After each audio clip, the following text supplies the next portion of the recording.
all that celebrations are magnificent, at the heart of the pageantry is a simple message: service. The auctioneer had barely raised his hand when Prince William stepped forward and brought the entire palace sale to a halt. Beneath the lights rested a sapphire-and-diamond brooch that had not been publicly seen since Diana's death. Yet the catalogue did not identify it as hers. It appeared under Queen Camilla's name. In one frozen moment, a private royal auction became a confrontation over memory, ownership, and a wound William had never allowed the palace to close.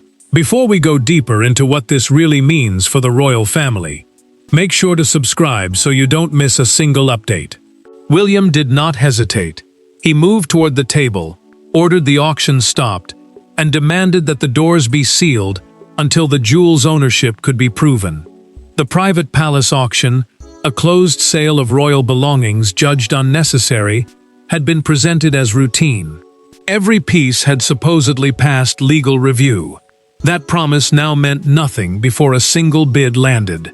The prince recognized the brooch instantly. He remembered Diana fastening it to her evening gown before leaving Kensington Palace, the home where she had raised her sons after separating from Charles. That memory struck harder when he opened the velvet case and saw her handwritten inventory number inside.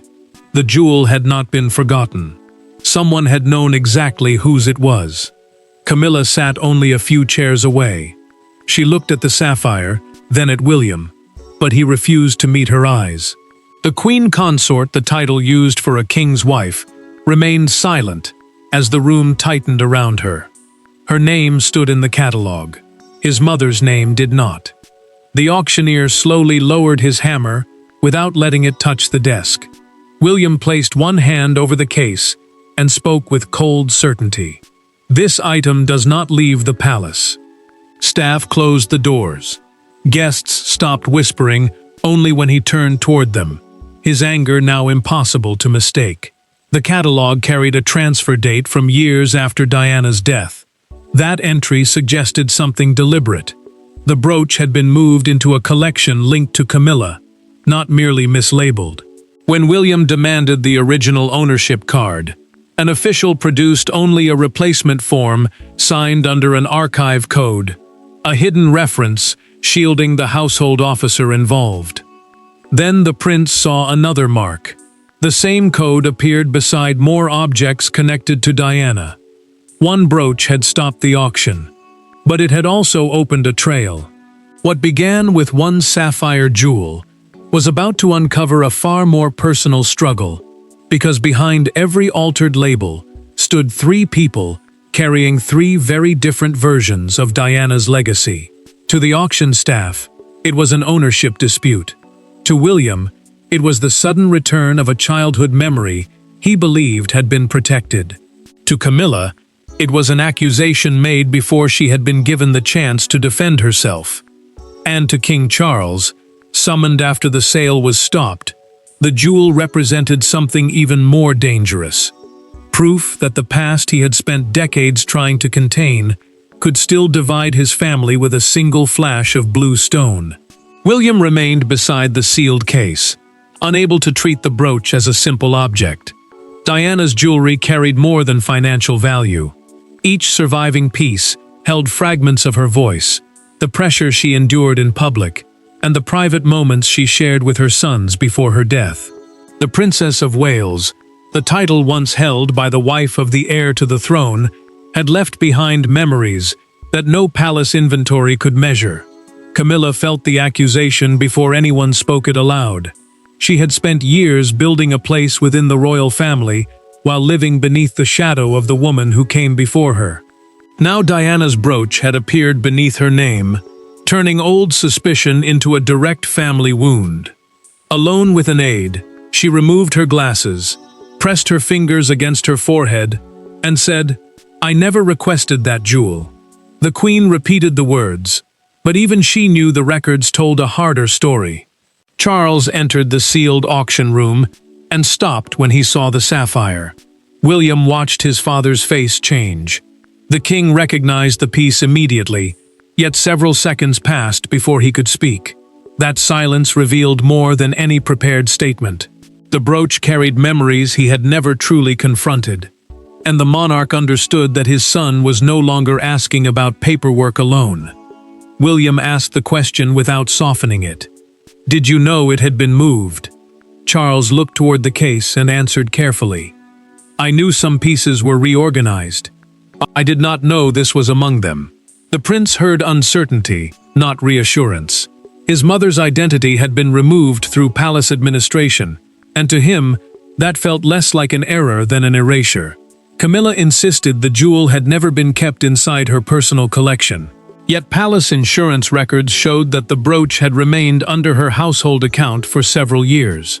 A household account, the official record used to insure and manage possessions linked to a royal residence, carried legal weight, even when the object itself was stored elsewhere.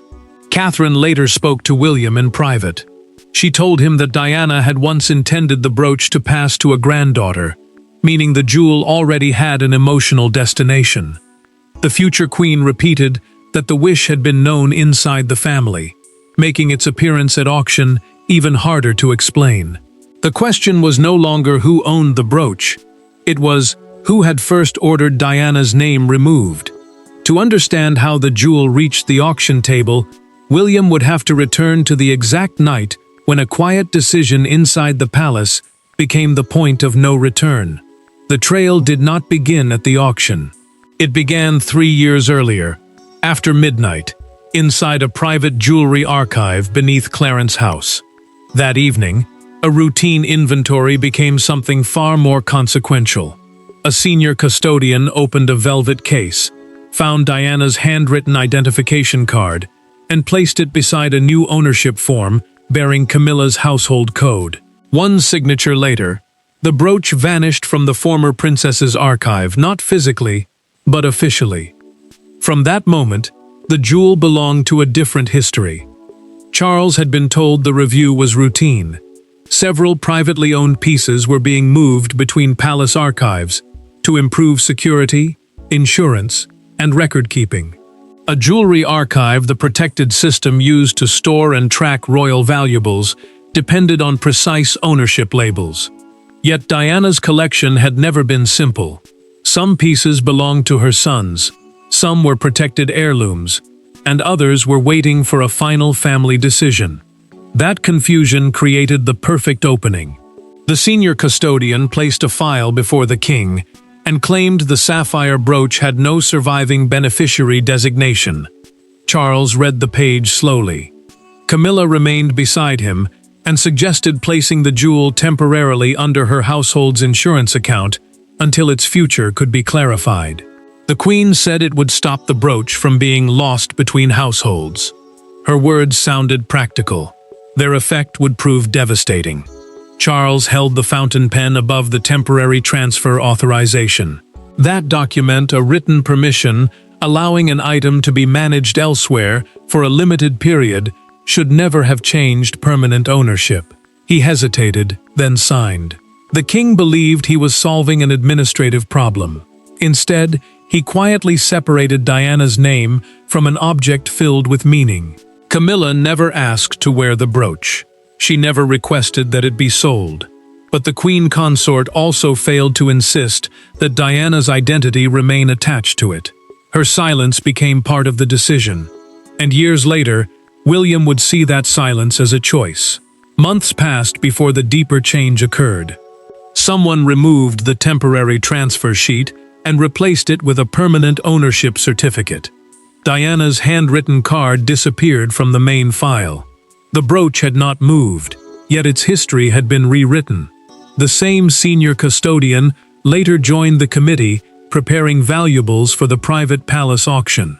An auction committee, the group responsible for approving and cataloging items for sale, now linked the midnight inventory directly to the scandal that stopped the hammer.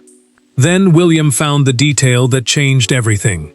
Camilla's initials appeared beside a handwritten instruction ordering the brooch's case to be relabeled. She had not merely been informed. Her mark sat beside the change. Armed with that discovery, William no longer wanted an explanation delivered through aides. He wanted Camilla across the table, with the jewel between them and nowhere for either of them to hide. The confrontation happened behind a closed drawing room door, without auction staff, courtiers, or legal advisors to soften the words. William entered carrying the sealed jewelry case. Camilla was already waiting beside the fireplace, outwardly composed but visibly pale. He placed the brooch on the table between them and asked one question: "Why was my mother's name removed?" For several seconds, the Queen said nothing. That silence struck harder than any denial, and the prince understood that this meeting would change their relationship permanently. William had refused a formal palace briefing because he believed prepared language would bury the truth. A palace briefing, a controlled meeting, where officials explain a royal issue before public action, would have surrounded the moment with careful phrases and legal distance. He wanted none of it. Charles had asked to attend, but the prince insisted on facing Camilla alone before the investigation began. Camilla watched as William slid the relabeled case toward her. He pointed to the handwritten instruction and asked why her initials appeared beside the order, removing Diana's identification card. The Queen admitted approving the new label, but she said the change had been temporary and necessary for insurance. Her answer came quickly. His reply came colder. Temporary decisions do not put a jewel up for sale. Camilla stiffened. She told William the brooch had never been chosen by her and had never been kept among the pieces she personally wore. The Queen Consort said she believed officials were protecting the item while the family decided its future. Yet the prince could not separate that explanation from the catalogue bearing her name. William accused the palace of treating Diana's belongings like objects without a family. Camilla's control broke. She said she had spent years being blamed for decisions made by the wider institution, even when others signed the documents and gave the final orders. The institution, the system of royal offices, advisors, and household departments surrounding the crown, had protected itself before, she warned, and it would do so again. William's restraint finally shattered. This was not the institution's name on the catalogue. It was yours. Camilla gripped the back of a chair but refused to step away. The Queen looked directly at him and admitted signing a broad disposal approval covering dozens of household objects. A disposal approval, written permission, allowing possessions to be sold, transferred, or removed, gave officials the authority to prepare those items for auction. Camilla insisted she had never seen the individual list.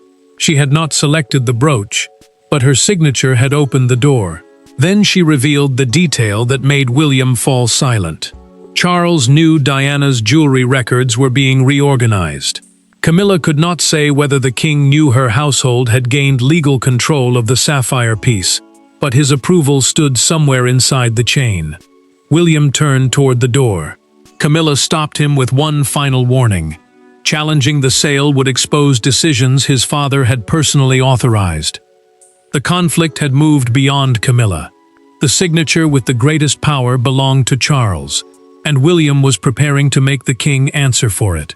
Charles had spent his reign insisting that the crown must remain larger than private pain. Yet when William laid the transfer authorization before him, the monarchy suddenly became painfully small. A father, a son, and the memory of the woman neither could discuss without consequence. The king's signature stood at the bottom of the page. It had allowed Diana's brooch to enter Camilla's household records. Now Charles had to decide whether protecting his wife was worth losing the trust of his heir. Charles read the authorization alone before William entered. His hand paused over the signature, and he turned the page face down, as though hiding his own name might reduce its weight. The royal household, the offices and staff managing the monarch's official and private affairs, had acted under his authority. Even if others had changed the document later, his signature had opened the door. William entered without ceremony. He had already suspended the auction and ordered palace security to retain every object carrying the same archive code. The prince now controlled what happened to the sale, but only Charles could force the wider household to surrender its records. That difference mattered. One man held the future of the auction. The other held the power to expose how the scandal began. Charles admitted signing a temporary transfer. He denied approving any permanent change of ownership. William asked why he had never checked what happened afterward. The king answered that he trusted the household and wanted to avoid reopening old wounds surrounding Diana. William's anger sharpened. He told his father that silence was not peace. The prince argued that refusing to speak his mother's name had allowed officials to alter her legacy without resistance. Charles defended Camilla, insisting she had not personally placed the brooch in the auction. William answered that accepting control of the jewel created a duty to protect it. Charles looked again at the original form, a transfer authorization written permission, allowing temporary control of an item carried an expiry date at the bottom. That date did not appear on the later certificate. Someone had removed it, turning a limited arrangement into permanent ownership.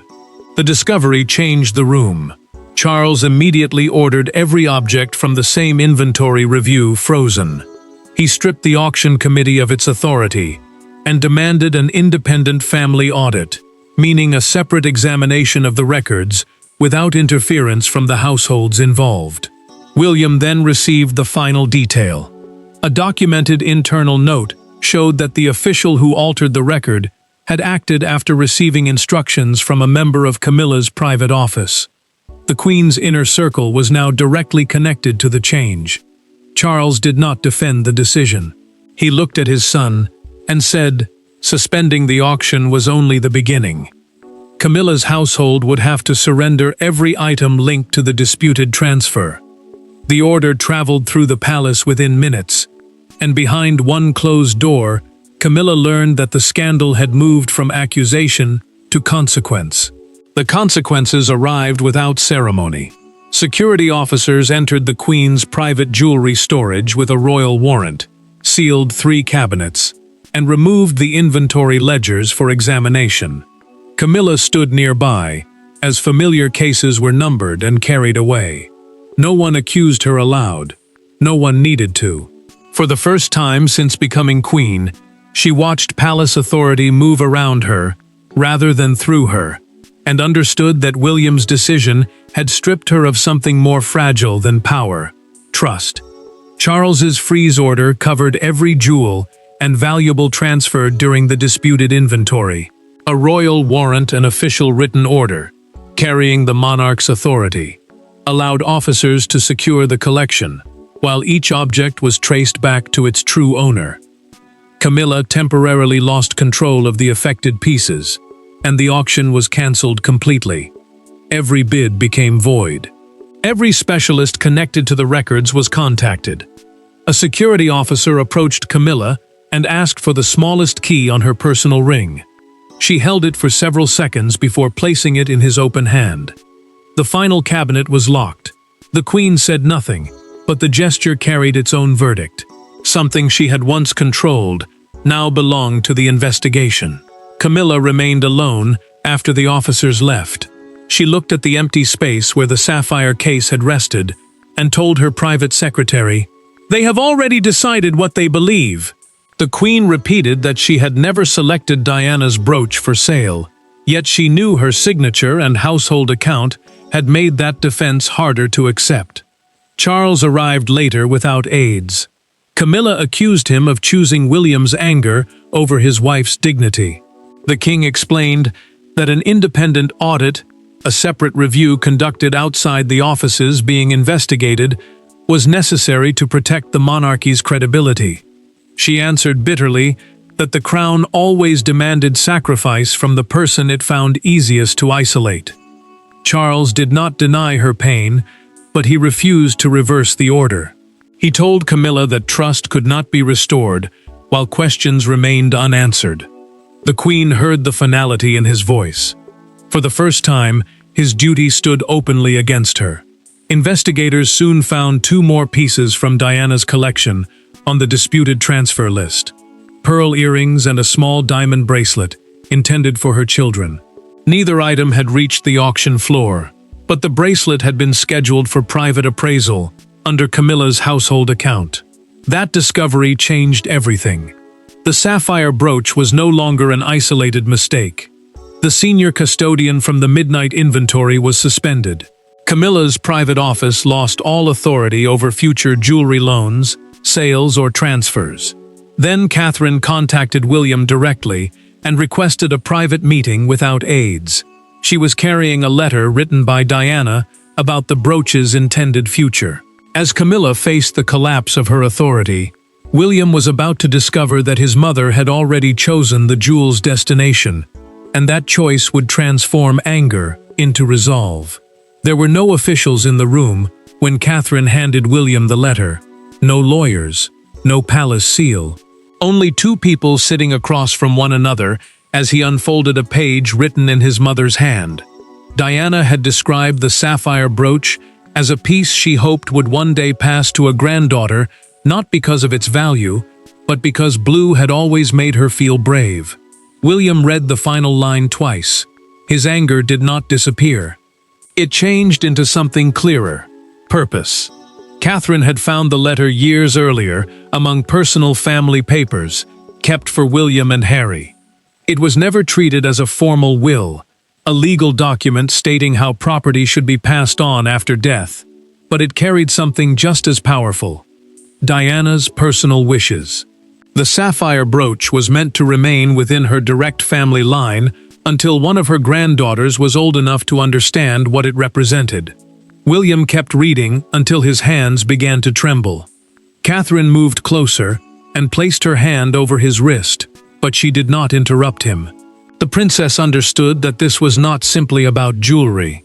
It was about a son hearing his mother's voice again through words she had left behind. The prince finally admitted what the catalogue had done to him. Seeing Camilla's name beside the brooch made him feel as though the palace had replaced Diana twice, first in life, then in its own records. Catherine listened without defending anyone. She only reminded him that restoring the truth would carry more force than publicly destroying the queen. William knew she was right. Protecting the brooch could not become an act of revenge. If anger guided every decision, then Diana's memory would be trapped inside the same conflict that had already caused so much pain. The future king decided that accountability mattered, but humiliation would not become the final answer. Catherine then pointed to one line near the end of the letter. Diana had named Charlotte as the natural future recipient if William ever had a daughter. The princess read the sentence aloud, giving the brooch a clear emotional destination and returning meaning to something the auction had reduced to a price. William folded the letter carefully and placed it beside the sapphire case. He signed an instruction restoring the jewel to the Diana, Princess of Wales family collection, a protected group of personal items preserved under her name, with a future designation for Charlotte. The prince then spoke to Charles privately. He would not demand Camilla's removal from royal duties, but the queen had to surrender every claim over Diana's disputed belongings and support the correction publicly. Camilla accepted the condition. She prepared to face the family, the palace staff, and a public already gathering beyond the gates. The private battle had found its answer. But one image, Diana's brooch beneath Camilla's name, was already igniting a national reckoning. By sunrise, the private auction was private no longer. The image dominated broadcasts, phones, and newspaper stands. Diana's sapphire brooch photographed beside an auction card carrying Camilla's name. Outside Kensington Palace, people arrived carrying blue flowers and photographs of the late princess. What had begun as a dispute over one jewel became a national argument about memory, loyalty, and whether royal records had attempted to give one woman's history to another. William's decision was confirmed in a short palace statement. The prince had halted the sale, and the ownership of several items was now under review. A palace statement, an official message issued on behalf of the royal household, avoided directly blaming Camilla, but it admitted that the brooch had been wrongly catalogued. That single admission gave the public everything it needed to understand the seriousness of the mistake. Broadcasters framed the crisis as a struggle between Diana's legacy and the authority of the current queen.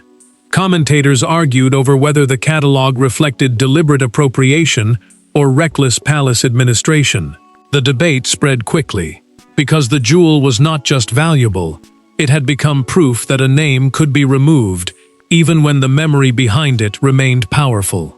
A major morning newspaper captured the feeling with one full-page front cover: Diana's Jewel, Camilla's Name.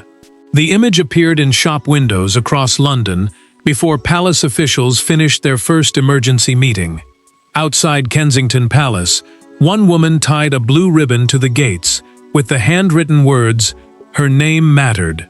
Within hours, hundreds more appeared beside flowers. William watched the crowd footage in silence.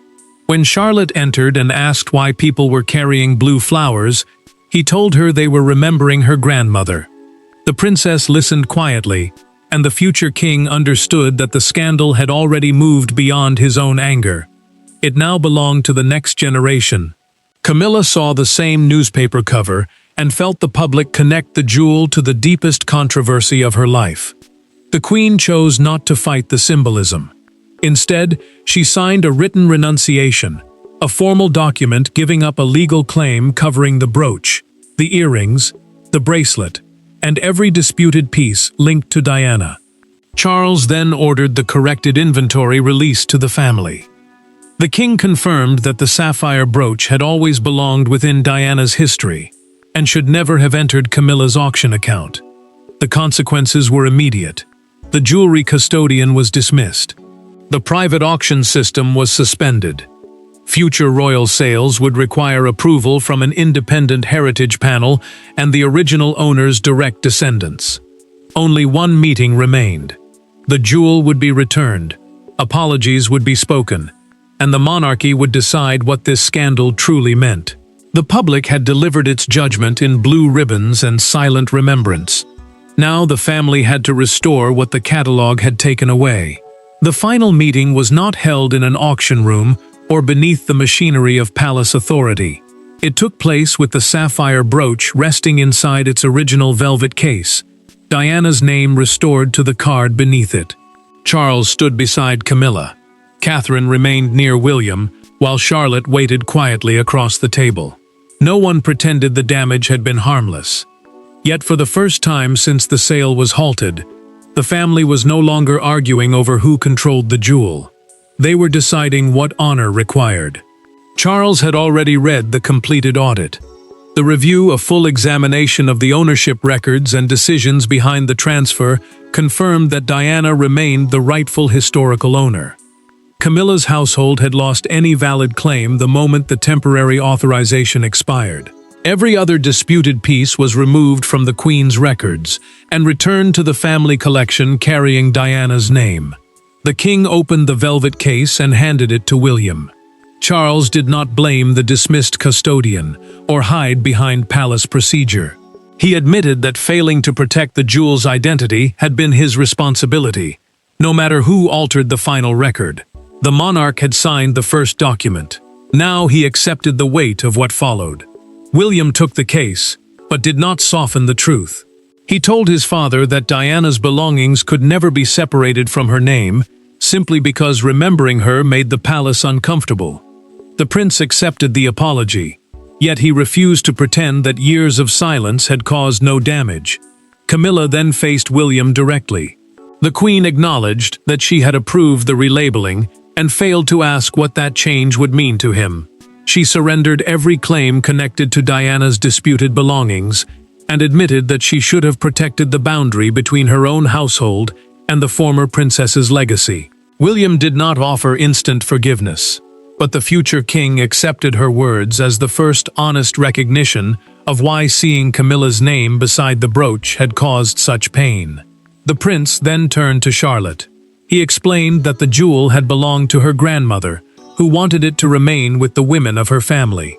A family trust, a legal arrangement protecting an item until its chosen recipient is ready, would hold the brooch for the young princess until adulthood. Catherine closed the case and promised Charlotte that she would learn its full history before ever wearing it. The sapphire was no longer merchandise. It had become a story entrusted to the next generation. Charles permanently cancelled the auction and removed every official who had manipulated the records. William created a protected archive bearing Diana's name, ensuring that her belongings could never again be reassigned through hidden paperwork. The hammer never fell, the sapphire never left the palace, and the name beneath it was restored. In stopping one auction, William ensured that his mother's memory could never again be treated as someone else's property. Thanks for watching. Please don't forget to like and subscribe, and we will see you in next one.